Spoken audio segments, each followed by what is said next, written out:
Bonsoir à tous et bienvenue dans ce débrief. Victoire de nos Bleus 1-0 face à l'Allemagne à l'Allianz Arena à Munich, voilà en Allemagne. Donc malgré seulement 2400 supporters dans le stade, on les a entendus pendant tout le match. Ils ont crié, ils ont chanté.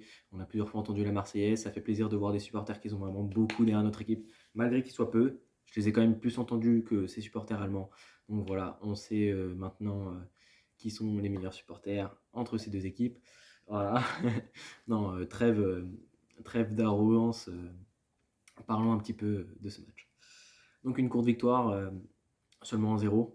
Donc voilà, certes une courte victoire, mais des Bleus qui se sont montrés dans un jeu très très collectif. Ils ont montré que le collectif faisait un peu tout dans le sport. Voilà, même s'il n'y a pas eu que ça forcément.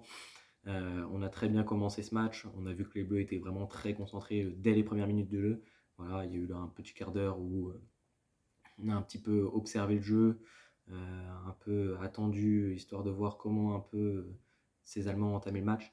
Mais voilà, après quelques petites offensives, dès la 20e minute, on a entre guillemets eu un peu de chance, étant donné que sur un centre fort de Lucas Hernandez, donc voilà, le défenseur gauche français évoluant aussi au Bayern de Munich, euh, sur son centre fort, en voulant chercher, je ne sais plus honnêtement c'était qui, c'était peut-être Benzema ou Mbappé, je vais peut-être vous dire des bêtises, mais voilà, trouve Hummels qui était forcément orienté vers son propre but, le but de Neuer.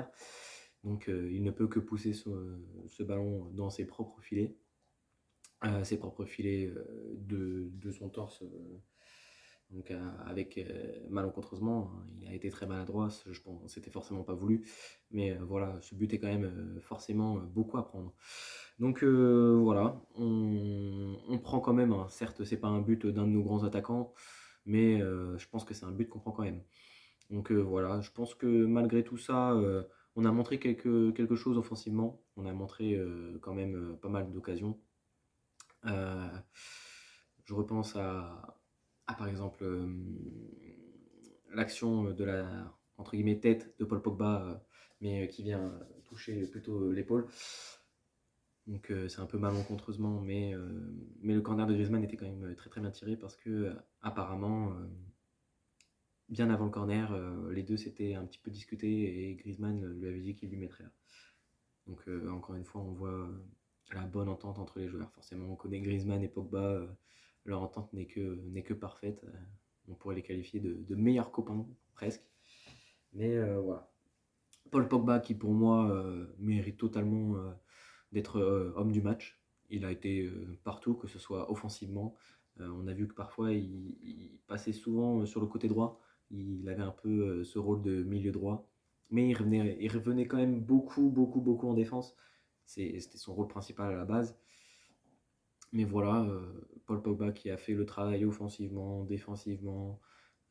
Son jeu de passe a été incroyable. Sa technique, bien sûr. Dans les grandes compétitions, Paul Pogba ne cesse de nous étonner. Voilà, sa technicité qui est tout bonnement parfaite. Voilà, on a vu des petites talonnades, enfin, il y a eu, je pense, je repense à une action, c'était peut-être en début de deuxième mi-temps où lui et Mbappé se sont un petit peu chauffés sur les dribbles à l'entrée de la surface allemande, où on a vu beaucoup de passements de jambes comme ça. C'était un petit peu fou. C'était un petit peu du gris-gris, mais voilà, c'était quand même joli à voir. Donc voilà pour parler de Paul Pogba. J'ai beaucoup aimé sa prestation au milieu de terrain ce soir. Il a vraiment été pour moi très très bon et rien à dire. Autre joueur du milieu, N'Golo Kanté. Voilà, N'Golo Kanté, ça sert plus à rien de débattre sur lui. Il est tout bonnement incroyable. Il a toujours ses 8 poumons. Je l'ai vu courir, courir, courir, faire des appels offensivement, revenir en défense, sauver des ballons. Il a tout bonnement été incroyable pour moi. Je pense qu'il n'y a absolument eu quasiment aucun défaut de la part d'N'Golo Kanté ce soir. Toujours aussi endurant. Et malgré sa petite taille, il en impose énormément dans le jeu. Autre surprise pour ce soir, ça a été Adrien Rabiot. Voilà, je pense que beaucoup doutaient par rapport à sa titularisation ce soir, pardon. Mais je pense que malgré tout ça, il a quand même montré énormément de choses, des bonnes passes, des bons replis défensifs. Il a su s'imposer quand même physiquement, malgré son jeune âge. Donc l'ancien joueur formé au Paris Saint-Germain a quand même brillé ce soir, je trouve. Juste une petite action qui est encore à noter, que je trouve vraiment dommage parce qu'il y avait vraiment une magnifique occasion de but là. Euh, Ça a été son offensive où vraiment il est en contre-attaque et il passe sur la défense et il a vraiment deux options qui est soit de tirer en angle fermé sur le poteau droit entre le poteau droit et Neuer, ou soit de faire cette passe à Griezmann.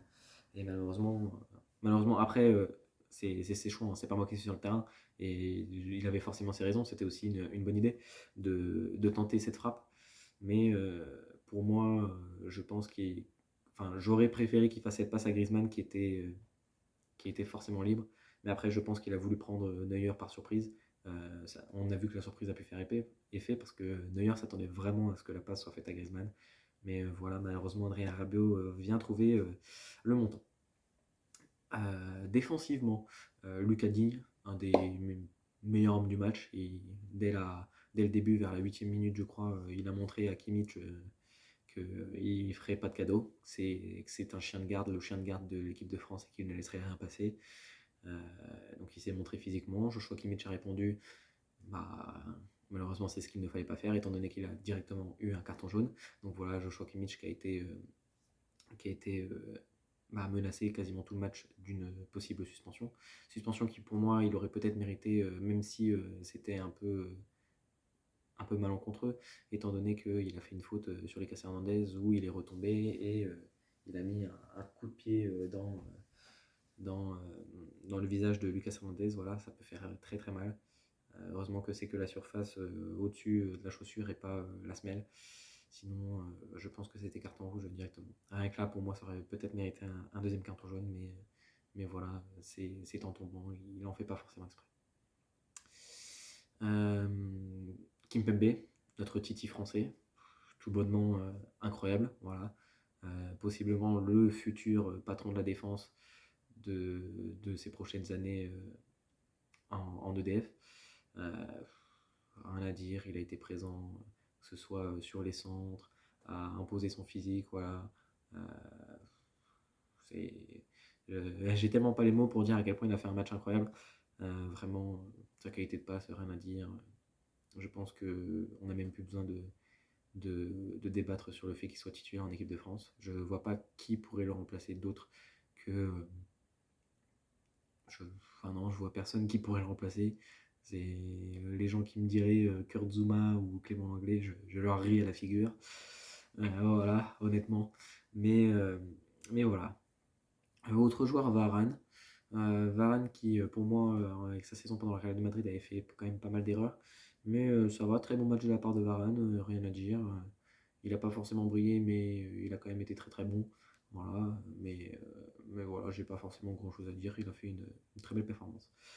Pavard. Pavard qui vraiment a été très solide sur ce match. Voilà, beaucoup d'apports offensifs. On voit, euh, on le voit souvent même devant Pardon, excusez-moi. On le voit même souvent devant Griezmann. Voilà, donc beaucoup d'appels, sa qualité de centre. Voilà, on ne liste plus les qualités de Benjamin Pavard. Euh, Vraiment très bon match aussi de sa part. J'ai même été agréablement surpris du fait qu'il continue le match après son choc d'un genou du joueur allemand sur le bas de sa tête comme ça. Donc voilà, Benjamin Pavard encore un joueur exceptionnel à souligner. Hugo Lloris, je pense que rien à dire pour ce soir. De bons arrêts, euh, il nous fait reprendre confiance. Voilà, le meilleur gardien qu'on ait eu pour moi en équipe de France. Euh, donc voilà, pour les joueurs offensifs, du côté de Griezmann, peu de choses offensivement, malgré qu'il y ait eu quand même de bons appels. Mais peu de choses offensivement, je pense que c'est défensivement qu'il a vraiment rayonné. Voilà, il revenait beaucoup sur le côté droit à la place de Pavard quand lui était présent offensivement pour ses centres. Et bah, il a quand même fait de très bons retours défensifs. Voilà, c'est un joueur qui maintenant est habitué à faire beaucoup de retours défensifs, tout comme Karim Benzema. Voilà. Karim Benzema, je pense qu'on est tous dégoûtés de ne pas l'avoir vu marquer ce soir. Voilà. Malgré qu'il y avait ce but avec cette passe décisive de Mbappé qui a malheureusement été sifflé hors jeu et que ça s'est pas joué à grand chose. Mais voilà, très déçu que Karim n'ait pas marqué. Il a été incroyable, ses touches de balle et ses contrôles sont à couper le souffle. Voilà, ses passes, sa vision de jeu, ses apports défensifs, il décroche beaucoup. C'est c'est un jeu. Je me demande, maintenant que je le vois jouer avec l'équipe de France, je me demande comment on a pu se passer de lui ces 5 années. Pour Mbappé, bah, on connaît les qualités d'Mbappé, hein, et beaucoup de technique, voilà, les dribbles, sa vitesse de pointe qui est hallucinante. Je pense à cette pointe qu'il a fait pour son but qui a été refusé, où vraiment il tape une pointe incroyable. On aurait cru à la pointe qu'il a fait contre l'Argentine. Et bah, vraiment, il court, et il vient doubler de vitesse carrément Mats Hummels. Voilà, une accélération incroyable. On est habitué maintenant avec Mbappé, mais c'est encore à souligner, hein, sa vitesse est tout bonnement incroyable. Voilà, et j'en perds mes mots quand je le vois courir à cette vitesse. C'est digne des plus grands athlétismes. Mais voilà. Très déçu que lui aussi n'ait pas marqué son but n'ait pas été accepté. Son but qu'il met d'une enroulée du droit qui vient cogner le poteau gauche de Neuer et rentrer. Voilà, but qui pour moi aurait vraiment mérité. Je trouve ça vraiment dommage. Mais voilà. Aussi à noter son but qui a été refusé, qui pour moi, il y avait pénalty. J'en étais convaincu. C'est justement quand il part dans la profondeur et que c'est Mats Hummels, je crois, qui le reprend d'un tacle glissé par derrière. Donc voilà, pour moi, il y avait faute parce que Mbappé est déséquilibré. Il a impossibilité de tirer. Et on voit que Mats Hummels touche Mbappé avant de toucher le ballon. Donc pour moi, il y avait penalty, voilà. Mais voilà, je n'ai pas forcément discuté comment dire, des décisions de l'arbitre, mais pour moi, il y avait penalty. Mais voilà, on s'en sort quand même bien avec cette victoire 1-0. Forcément, on ramène les 3 points. On n'était pas là dans un but peut-être spectaculaire, même si on attendait beaucoup de cette France. Voilà, c'était pas une équipe de France qui était très spectaculaire ce soir, malgré la technicité qu'ils ont montré les joueurs. Mais voilà, c'est comme l'ont dit les commentateurs sur M6, vraiment ça a été une victoire collective, je pense. Voilà, toute l'équipe a été soudée. C'est des joueurs qui se connaissent maintenant très très bien. Donc voilà, c'est une chose qui est vraiment à souligner. Pour les flops du côté des... Enfin, il y a beaucoup de choses à discuter du niveau de l'Allemagne. Beaucoup d'incompréhension pour moi de la part de Joachim Löw. Je ne le comprends pas. Voilà. Pour moi, il fait des décisions tactiques qui sont du niveau de Pep Guardiola en finale de Ligue des Champions de cette année. Des choses incompréhensibles. Pourquoi il n'a pas de numéro 9? Pourquoi il fait jouer Kimmich à droite? Ça, j'ai pas compris. Tu me diras, il y a peu de choses que j'ai compris dans son dispositif. Pourquoi mettre un joueur, certes c'est Kimmich, il est hyper polyvalent, mais pourquoi mettre Kimmich à droite alors qu'il est excellent au milieu de terrain? Tu aurais facilement pu mettre quelqu'un d'autre à droite. Tu as ce qu'il faut du côté du milieu droit. Je pense à un Abri, je pense à un Sané, voilà, qui, même à Havertz peut jouer dans le couloir droit, il n'y a pas de souci. Mais à la place, il a préféré mettre Kimmich avec un dispositif assez bizarre que j'ai pas du tout apprécié et qui, pour moi, est une des raisons de la défaite de l'Allemagne ce soir. Voilà. Un Thomas Müller qui était en position d'avant-centre. Certes, Thomas Müller est un grand joueur offensif, mais ce n'est pas un numéro 9. Voilà, j'ai toujours dit qu'une équipe sans numéro 9 ne peut pas gagner. Donc, c'est encore une chose qui a été démontrée. Malgré les entrées en jeu de Timo Werner et Kevin Volland. Voilà. Cette équipe peut s'en vouloir, je pense. Je pense qu'elle a beaucoup de choses à se reprocher, voilà. Même si pour moi, Joachim Löw est en grande partie responsable.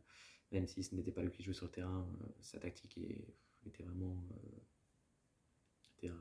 a été pour ma part incomprise. Je n'ai pas du tout compris ce qu'il essayait de faire. Donc voilà, c'était plus un jeu libre du côté des Allemands. Mais voilà. Donc un Havertz qui a été titularisé ce soir. Je m'y attendais pas du tout, honnêtement. Je pensais vraiment que On aurait vu une attaque Müller, Gnabry et Sané. Mais voilà, Havertz qui a quand même démontré plusieurs choses. Après, je comprends pas pourquoi Joachim Löw a fait sortir Gnabry, étant donné que c'était le seul qui nous a fait quand même, qui nous a un peu effrayé du côté offensif. Je pense à deux de ses reprises de volée qui ont flirté avec le cadre. Mais voilà, le sélectionneur a décidé de le sortir, tant mieux pour nous, j'ai envie de vous dire. Mais voilà, un Kimmich qui a certes été très bon offensivement, mais qui reste un gros flop sur ce côté droit. Euh, que voulez-vous qu'il fasse face à Lucas Hernandez et à l'explosivité de Kylian Mbappé. Voilà.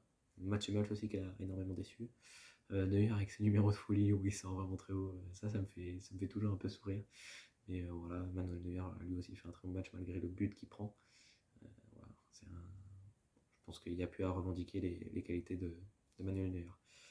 Rudiger, match plutôt pas mal. Gosens, pas mal non plus. Donc voilà. Havertz, j'ai bien aimé. Gnabry, vraiment, vraiment bon. Sané, ça rentrait, ça allait, c'était plutôt pas mal. Qui est-ce que j'ai oublié? Je pense que j'en ai oublié quelques-uns. Ah, Thomas Müller, lui, il me fait toujours rigoler. Mais voilà, il s'est quand même un petit peu montré. Voilà. C'est un joueur à qui il faut faire énormément attention. Je suis sûr d'avoir oublié des joueurs au milieu. Je pense à Gosens. Gosens, je l'ai peut-être déjà dit, mais voilà. Il y a Emre Can aussi qui est rentré en cours de jeu. Je ne comprends pas pourquoi Emre Can n'a pas été titularisé non plus. Et bon voilà, on va vraiment pas s'en plaindre. Donc on s'en sort avec une très bonne victoire. Voilà. Une victoire certes très courte de 1-0. On est très déçus pour le but de Benzema qui a été refusé. On voulait vraiment qu'il marque son premier but dès la phase de poule, mais malheureusement, aucun but pour nos joueurs français ce soir. Seulement un but contre son camp des joueurs allemands. Donc voilà, je pense que c'est à peu près tout. On peut aller se coucher avec le sourire. Voilà, victoire de l'équipe de France. Honnêtement, je m'y attendais personnellement. Voilà, j'ai totalement confiance en nos Bleus et je les vois faire un sans faute lors de cette phase de poule personnellement. Donc voilà. Je pense que c'est tout. Donc je vais vous souhaiter une très bonne soirée. N'hésitez pas à laisser un pouce bleu, à écrire un petit commentaire. Il n'y a pas de souci, je réponds énormément. Je suis très actif, donc voilà, si vous voulez discuter, il n'y a vraiment pas de souci. N'hésitez pas à partager, ça m'aide beaucoup aussi. Et, et bien sûr à vous abonner et à cliquer sur la petite cloche pour toutes mes vidéos. Je sors à peu près une vidéo par jour sur les débriefs de l'Euro, comme les matchs sont assez récurrents. Il y a quasiment tout le temps une vidéo par jour vers les alentours de minuit, 1h. Donc voilà, je vous souhaite une bonne soirée. Reposez-vous bien, dormez avec le sourire et très content de cette victoire des Bleus. Allez, à demain et encore une fois, une bonne soirée. Bonne nuit.